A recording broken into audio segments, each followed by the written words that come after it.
Welcome back. If you've just joined us, you're watching Hard Copy, coming to you from our studios in Abuja. Mr. Asishana Okauru, the Director General of the Nigeria Governors Forum, is our guest tonight. Now, Mr. Okauru, how would you say that the formation of regional governors group has affected the unity or, has impacted the Nigeria Governors Forum? No, it has actually helped the Governors Forum. I mean, there's something unique about the Nigerian Governors Forum. It's the only association where you have the 36 governors together. There are a few other features within the family. One is non-partisan, and number two, it's focused on policies. I mean, cutting-edge policies that are of national interest. And national and common interest to the 36 governors. Non-partisan, would you say that they're guarding against what happened in 2013? How would you say they're... No, 2013, I was directly involved in 2013. I was the returning officer. I conducted the election. So what transpired then? I mean, it was just politics. I mean, I remember, we're very mindful of the election cycle. I mean, like for instance, the closer you get to 2019, you have to begin to expect anything. We're not, these are politicians. I mean, and you should be ready. So let's talk a bit more about you now. Yeah. You were the first pioneer director of the Nigeria Financial Intelligence Unit. That's my first love, that's true. And it's been in the news now. Yeah. I'm sure you've seen the debate by senators and also the executive arm of government over the autonomy of the NFIU and threats by the Egmont Group to, suspend Nigeria indefinitely from the Transparency Unit if it doesn't remove it from the purview of the EFCC. What's your take on it? Okay, now, I think there's need for the Nigerian Financial Intelligence Unit to be operationally independent. There's need for it to be financially independent. There's need for some more security around the tenure of the director there, and there's need for credibility. I mean, out there. I mean, and professionalism amongst the staff. I mean, I was lucky. I'm a foundation staff of the EFCC, and I must tell you, in 2003, when they started the EFCC under Nuhu Ribadu, the international community actually thought that we had established the Financial Intelligence Unit. I remember the first trip Nuhu made to Paris. They congratulated him. I mean, look, thank you. We are now happy that you now have a Nigerian governors. You now have a Nigerian Financial Intelligence Unit. It was when the Chairman Nuhu came back that he decided to constitute a 10-man committee to look into this, the idea of forming the Financial Intelligence Unit. I was part of that team. We sat for 1 year, traveled around. I mean, in West Africa, there was no other FIU to reference. In Africa, there were just two other FIUs. There was one in Mauritius and the other one in South Africa. We visited both places. The US volunteered to support. After 1 year, a report was put together and submitted to the EFCC and the federal government. And I was asked to basically implement that report. So that's how I became the first director of the Financial Intelligence Unit in Nigeria.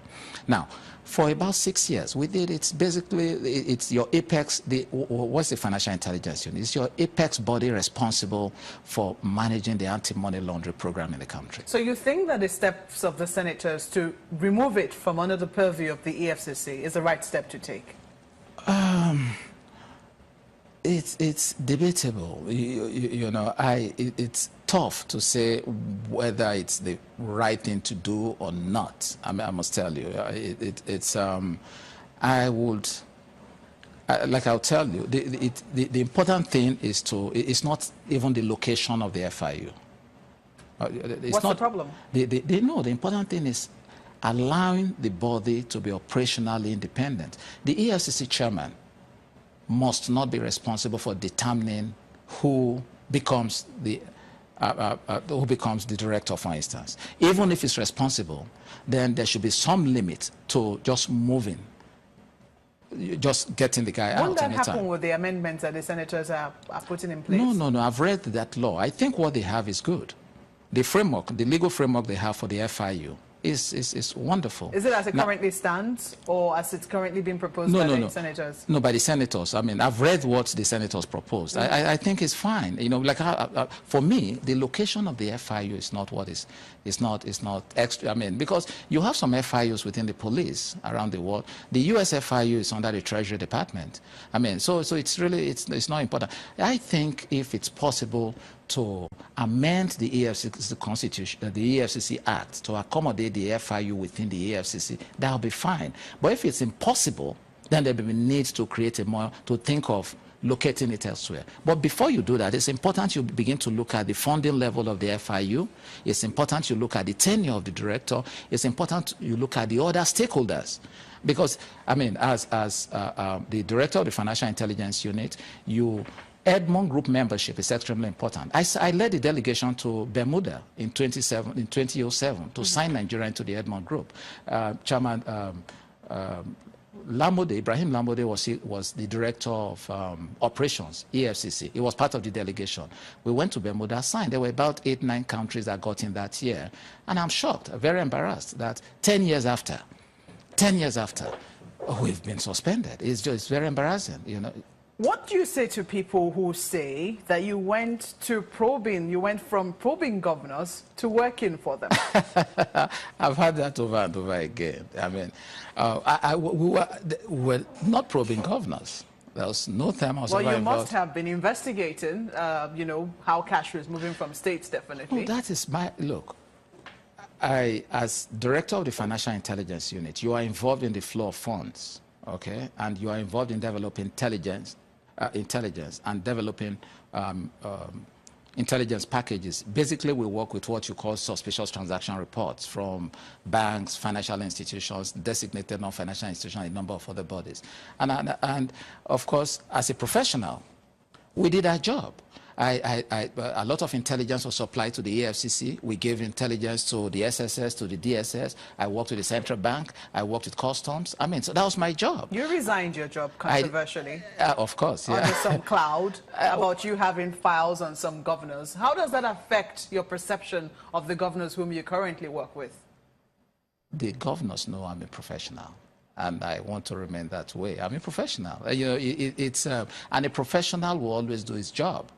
I mean, I was responsible for putting records together and giving such records to law enforcement bodies around the country, and I did exactly that. So when you hear from people who say that governors are corrupt, indolent, and overly reliant on the Federation account, do you agree with them then? You know, when you say corrupt and overly indolent and reliant on the Federation account, the last part of it is true for 99% of the states. You have your records, that's correct. Now, overly indolent, I do not agree with that. You have extremely hardworking governors, toiling day and night to ensure they leave the state better than they met it. I mean, when you say corrupt, again, corruption is out there all over the place. It's not peculiar to governors, I must tell you. I mean, a lot of things, you know, I was talking to my counterpart in the US, the FinCEN director. You know, he was director of FinCEN, and shortly after, Mary Lynch got him in as the chief compliance officer. So he basically moved from regulating to now working for an operator. I mean, it's similar to what I mean. And he said, look, both environments are similar. The important thing is to stay professional. That's how I see it. I mean, today, I'm responsible for putting meetings together for governors. We keep records for governors. We advise governors. I mean, we anchor interface between the federal government and the state government. We help in the work between the state governments and development partners. And we stay professional. I've been on this for quite some time. You can't go to any state and find a file belonging to Okauru or any company associated with me. I mean, it's not possible. That's definitely, I mean, of course, not taking away from your personal integrity, but then the question would be, how do you view those whom you currently work with? I respect, look, you know, within the AFCC, I saw governors from afar, okay? In the past couple of years, I've served over 81, I was just checking with my colleague in the office. We've worked for about 81 governors in the past 5 years or 6 years. I'll tell you, you have a crop of wonderful people, bright, sound, solid minds as governors in this country. And I can give you names. I mean, you know. I wish we had time for that. Yeah. I wish we had time for that. We hope that, you know, we will be able to talk to you some other time, or perhaps some other issues, especially with the controversy brewing over the NFIU. Mr. Asishana Okauru, thank you for coming on Hard Copy. Thank you. Well, that's the program tonight. Do share your views on the Nigeria Governors Forum with us. What do you make of them? Use the handles on your screen. Thank you for watching. I'm Maok Bayogun. Good night.